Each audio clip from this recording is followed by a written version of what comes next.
From Capital News, Illinois, a discussion this week about liberalism. What is it, and how did it become such a pejorative word? We'll talk with the author of a new book on that subject on this edition of Capital Cast.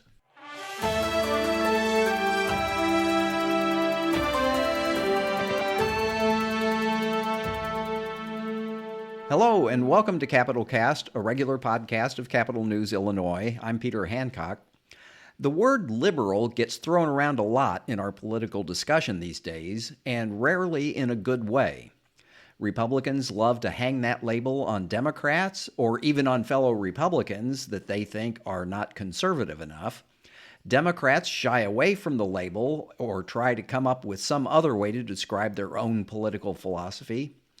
My guest this week is the author of a new book that tries to explain how it hasn't always been that way, how the word liberal used to imply a positive attribute, and how over the course of many years its meaning has changed and Americans' opinion of liberalism has soured.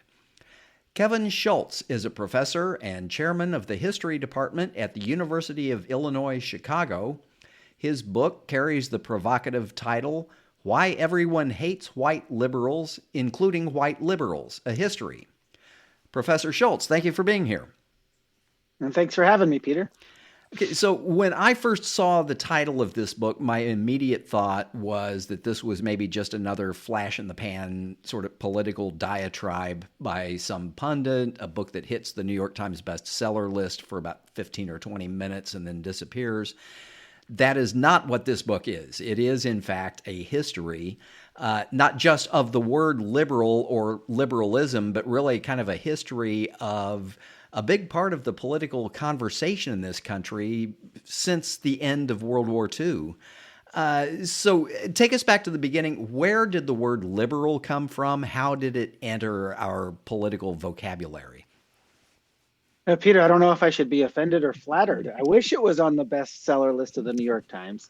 It briefly had an Amazon #1 new release, which made me happy. But beyond that, you are right. It is more of a sort of a longer, deeper dive into the history of liberalism in the United States and the different changes that it has gone through and the different ways it's come to be understood.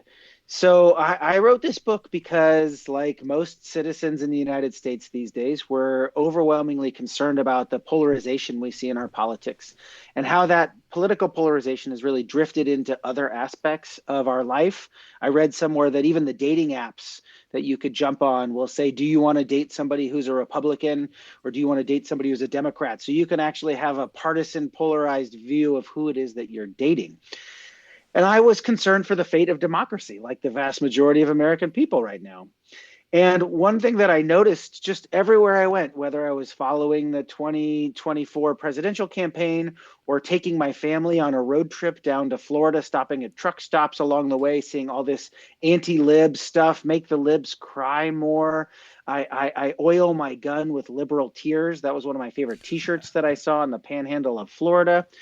And I thought, wow, this word liberal is doing a lot of work at creating a lot of hatred and stoking a lot of fears in people about what the supposed liberals would do.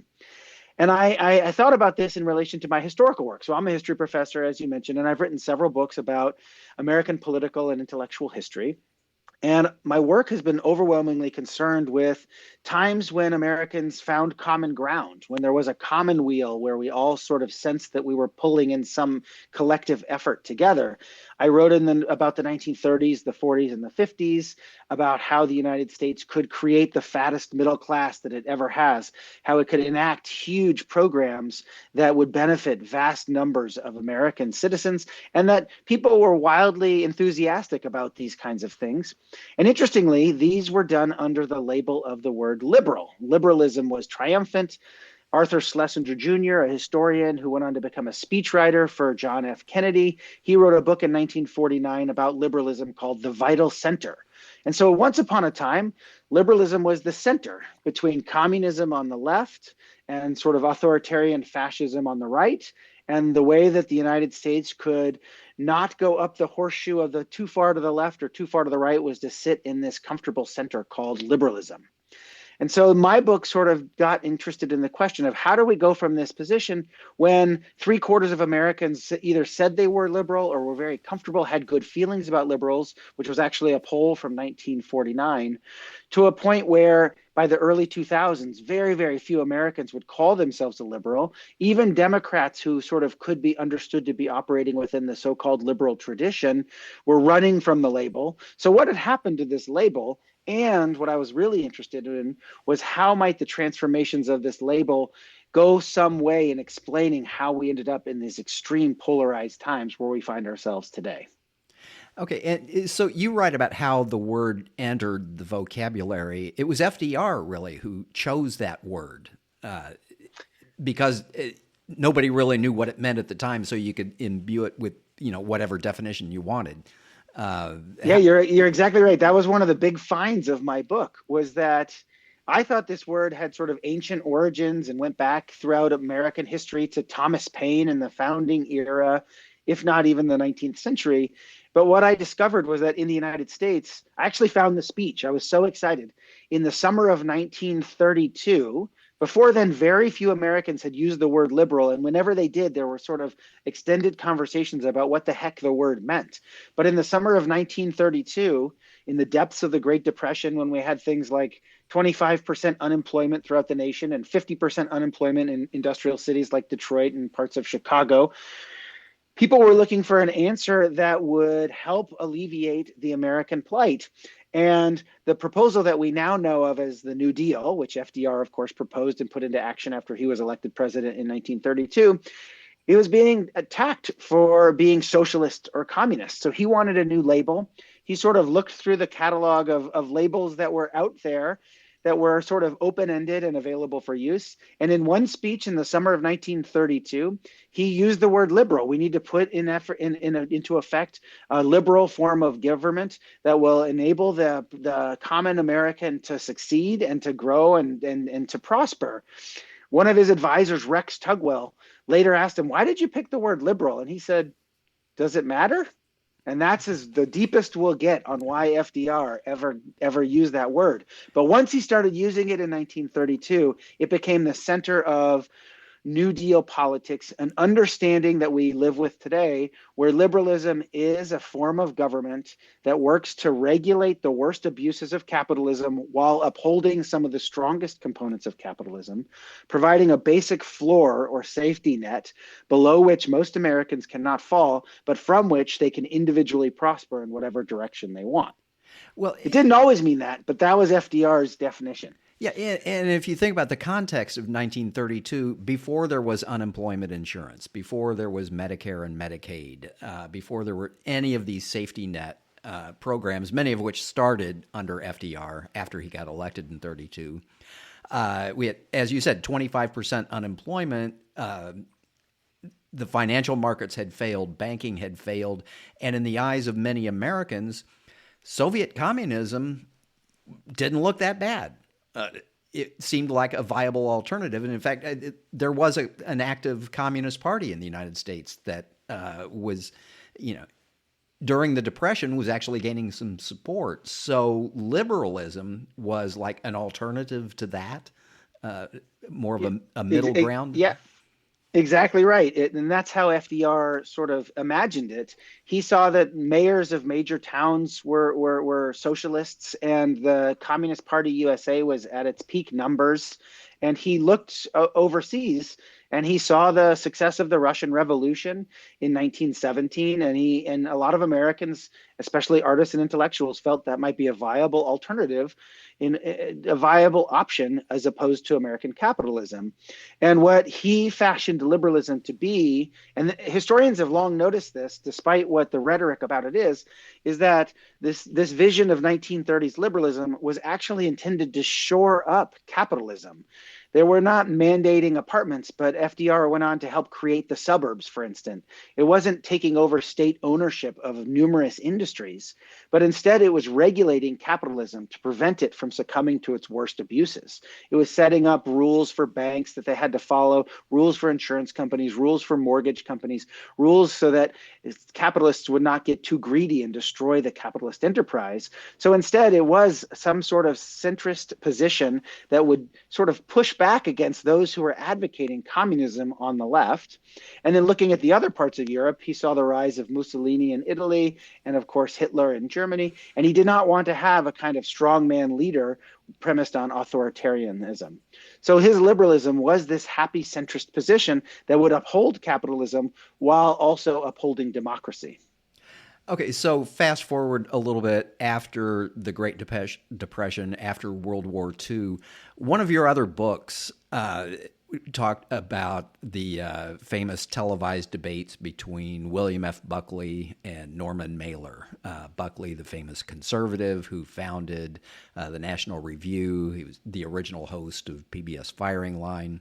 Norman Mailer was sort of the voice of the left at the time. Talk about, you kind of credit William F. Buckley with being one of the first conservatives to weaponize the word liberal, to try and change its definition and change the way Americans viewed liberalism. Tell me a little bit more about his role and what William F. Buckley did. Sure. So after FDR sort of creates this liberal center, a linguistic tool, but also, with a lot of public policy behind it, it was wildly successful. As I mentioned at the outset, something close to 75% of Americans either called themselves a liberal or had good feelings towards liberals. And there were notable successes. We can see the expansion of the American middle class in the 40s and 50s and 60s to its biggest percentages that we've ever seen before or since as a liberal accomplishment. We can look at the Civil Rights Act of 1964, the Voting Rights Act of 1965, the Housing Rights Act of 1968 as liberal accomplishments done in conjunction with pushes from Black Americans and civil rights advocates in general, but also with a bunch of liberals who self-proclaimed liberals who were in power at the time. So it was this very successful thing. Of course, it had its flaws, and I detail a number of the flaws in the book. But the flaws, which can be seen in some ways as sort of not extending the tent wide enough. Maybe there was efforts made to extend the tent of inclusion even wider, but it was not wide enough. And it also closed off certain options as far as more radical politics. So by the 1950s and 1960s, I deduced 3 lines of opposition to the liberal center. One of which, as you say, came from William F. Buckley, Jr. He's known as the patron saint of the modern conservative party, the sort of leading figure of the right, who famously kind of excised the open anti-Semites and a lot of the open bigots from the right, making sort of the conservative ideology acceptable for mainstream America in the 1950s, 60s, and 70s. Through the National Review, through Firing Line, through the things that you suggested.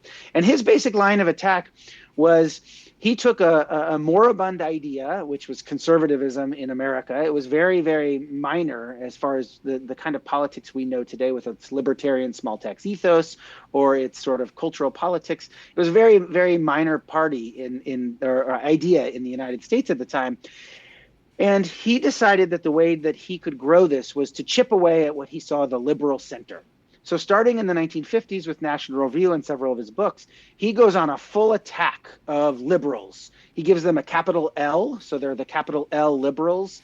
He coins this verbiage called the liberal establishment, of course with a capital L for liberal and a capital E for establishment.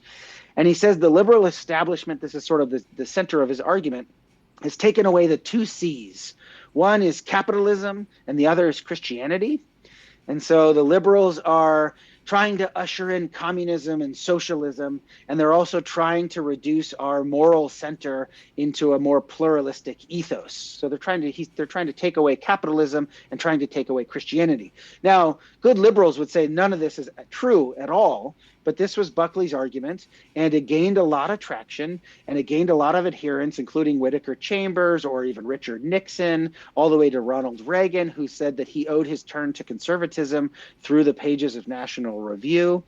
So this has become a constant source of attack of what liberals supposedly are from the right, that we even hear today from President Donald Trump or from passerbys. When Zoran Mamdani was getting on a bicycle, somebody yelled that he was a communist. And he turned to him and said, no, I'm a cyclist, you mean, because he was riding his bike. So that was one line of attack, was from the right, and it was led by William F. Buckley.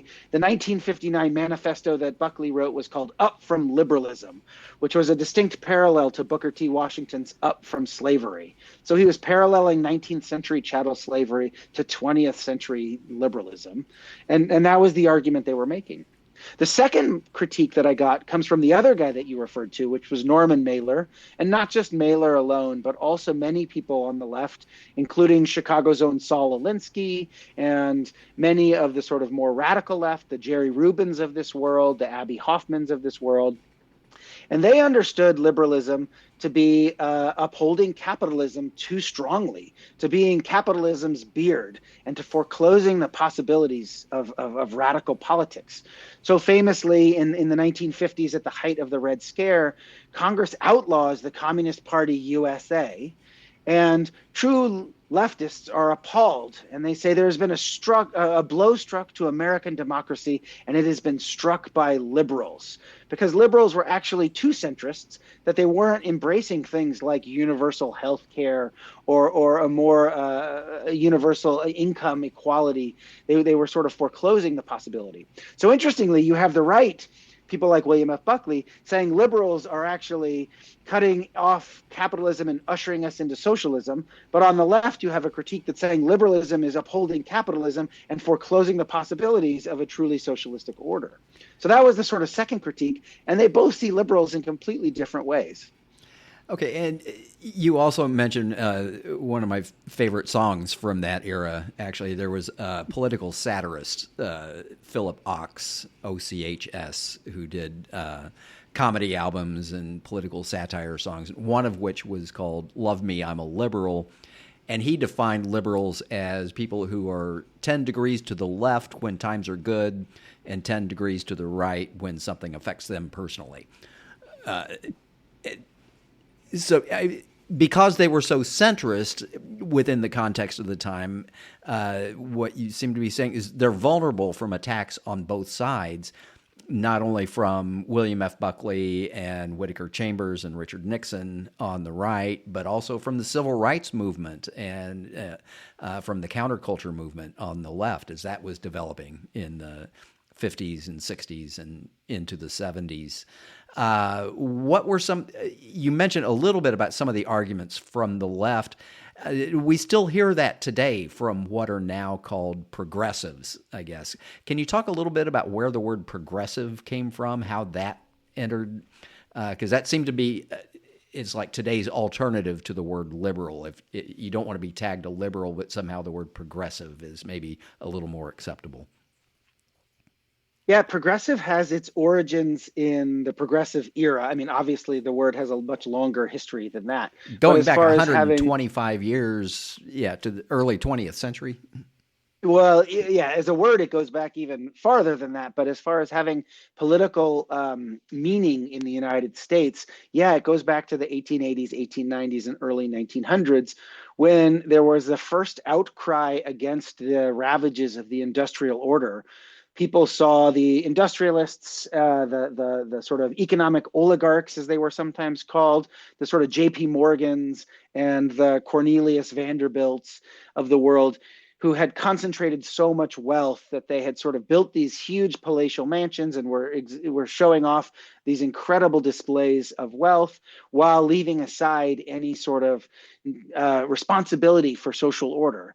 And so a group of mostly middle-class people, especially women who were lacking outlets for their professional ambitions at the time, this is of course before even first-wave feminism of the 1910s and 1920s was a substantive thing, they joined progressive era movements, trying to do things like make sure that cities were picking up garbage from poor neighborhoods, streets, or making sure there were actually public schools in neighborhoods where immigrants were moving to. So Jane Addams, of course, is Chicago's famous progressive era leader who starts Hull House, which is on my campus at UIC. And it's a famous, wonderful place for me to take my students, recently remodeled, I should say. So this was sort of this notion that progressive people are going to challenge what is seen as the industrial order. And when liberal became a bad word in the 1960s, 1970s, 1980s, in part because of the criticism that I've already described from the right and the criticism that I've seen from the left. And there was a third line of criticism that came out of the civil rights movement, which was saying that white liberals especially are all talk, not enough action. They will do what they can to bring about the legalistic end of segregation, but they don't want to truly bring about equality. And mostly they're elitist snobs who don't want to give up anything that really will cost them in the name of the greater good. A line of argument, I should say, that was picked up by the feminist movement, that was picked up by the gay rights movement, that was picked up by the pro-Palestine movement, and most interestingly, in my mind, that was also picked up by the angry white working classes of the 1970s, 1980s, and 1990s, that liberals are mostly elitists who talk a good game, but they don't actually follow through. And so we need to look elsewhere for people who are going to help us. After those three lines of attack from the left, from the right, and from those who are sort of outside the circle of the we, ranging all the way from the white working class to Black civil rights advocates, there was this sense that liberalism was a word that could not be used politically effectively. So in 2007, we have lots of people trying to claim to be progressive, most famously, of course, and I tell the story in my book, when Hillary Clinton, Illinois' own Hillary Clinton, when she was asked if she was a liberal when she was running for president in 2007, of course, she would lose the nomination to another guy named Barack Obama. But when she was running against Obama for the Democratic Party's nomination, a reporter asked her what was thought to be a gotcha question, are you a liberal? And she said, no, that word used to mean you were for freedom, but it has come to suggest that you are for big government and you're a elitist snob. I prefer to call myself a progressive, a good American progressive. And so you can see her running from the label liberal because it had been so much burdened with all of this outsized verbiage that nobody wanted to call themselves a liberal. And people were testing out whether or not progressive would be a good replacement. Alas, after Hillary Clinton said it, and for the last 15 to 20 years since then, the word is not really caught on as describing a centrist position in American life. And instead, progressive is deemed to be too far to the left to be something that the Democratic Party comfortably feels it wants to use in order to bind together its sort of left-wing, AOC, Bernie Sanders, Zoran Mamdani components with its more centrist components that would embody somebody like Hakeem Jeffries or maybe even Hillary Clinton. Okay, so here in Illinois, it seems as though this is one area of the country where the demonization of the word liberal hasn't really taken hold. I mean, just earlier this week, Governor Pritzker signed into law a bill that grants protections to immigrants. It sort of walls off certain areas, including state courthouses, from immigration enforcement actions. He describes himself, I think, as a pragmatic progressive or a pragmatic liberal.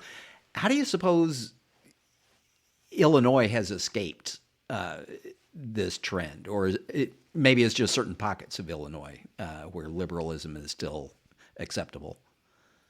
Yeah, I mean, I would say a couple things. One, I mean, Illinois has historically been, at least in the last couple decades, a safe blue state where people are comfortable playing with words that might be dangerous in purplish states or even red states.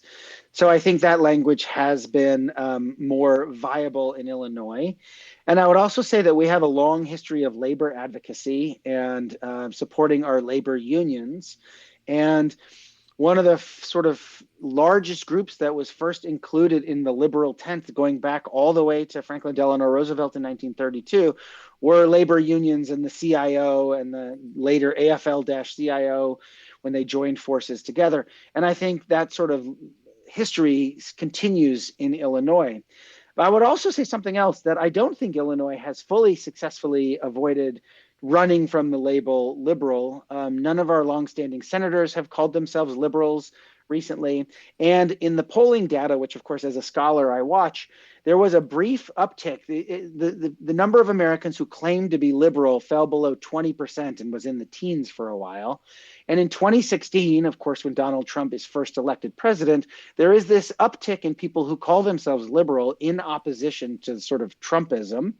And then that dipped down again when Joe Biden was president, and it popped back up again in 2024.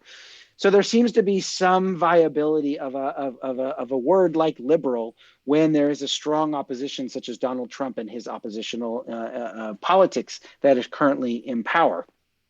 That said, I think the Democratic Party has long been searching for a word that will describe its centrist philosophy.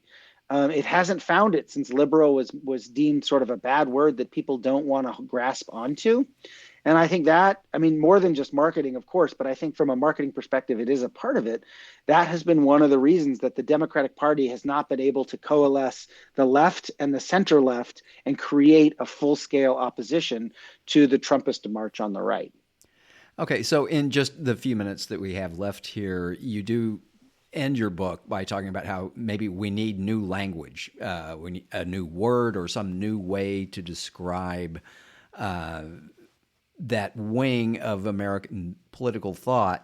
Have you come up with anything yet?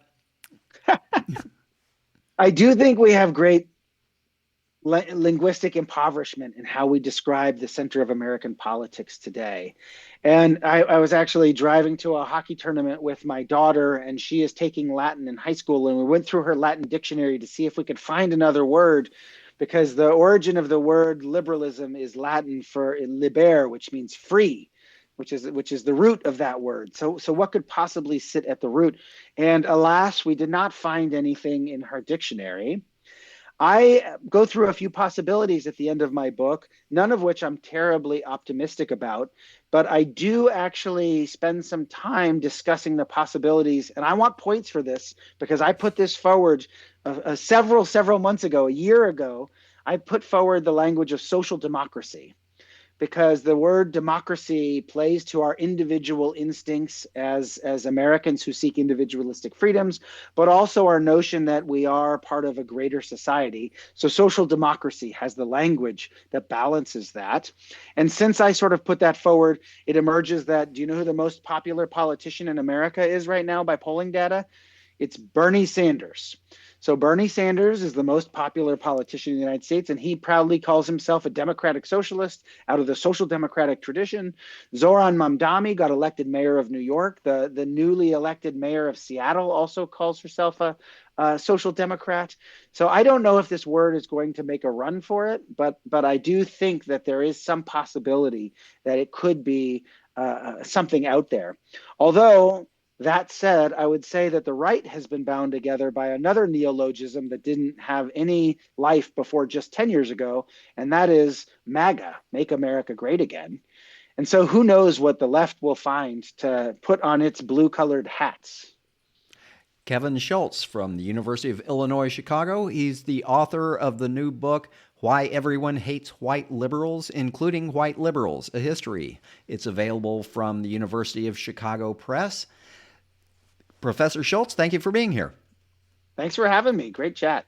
And that's all the time we have for this edition of Capital Cast. Capital Cast is a production of Capital News Illinois, a public affairs reporting project of the Illinois Press Foundation, with funding from the Robert R. McCormick Foundation.